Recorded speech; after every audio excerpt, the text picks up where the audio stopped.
In court, Assistant Attorney General Albert DeRubio says the only statement taken from Robert DeSalt is on a videotape made in Las Vegas on the weekend he was arrested. Of course, Robert DeSalt is under heavy guard because of threats against his life. And if he should be killed or disappear, then the videotape and the testimony at the bail hearing here is the only record of what he has to say. U.S. Attorney Lincoln Alman says so far DeSalt has not been asked to testify before a federal grand jury. However, he says there is a possibility in the future pending future developments. In the meantime, the Internal Revenue Service is very interested in the testimony at the bail hearing. They say any of the loot money taken in the holdup is taxable income. And if it can be proved that some people did receive the money, then it had better appear on their 1975 return, which has to be filed by April 15th. U.S. Attorney Lincoln Alman says there are obvious advantages to both sides in the elaborate testimony at the bail hearing by Mr. DeSalt.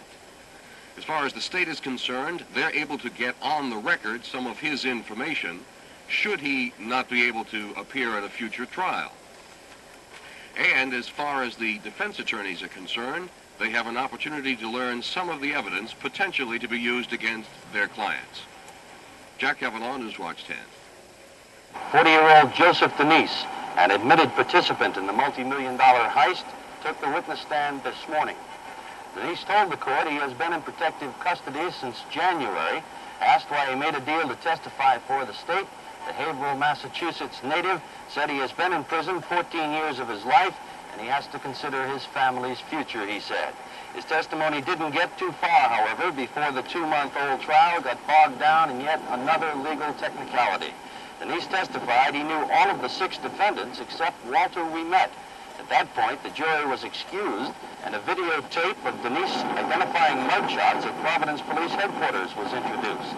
The rest of the day was taken up with legal discussion over the relevancy of the tape. The same type of security is expected tomorrow when Denise retakes the stand. John Swinney, Newswatch 10, at the Providence County Courthouse. Judge Giannini's sentence climaxes a story of extremes. The maximum penalty and the longest criminal trial in Rhode Island history for the second largest robbery in U.S. history.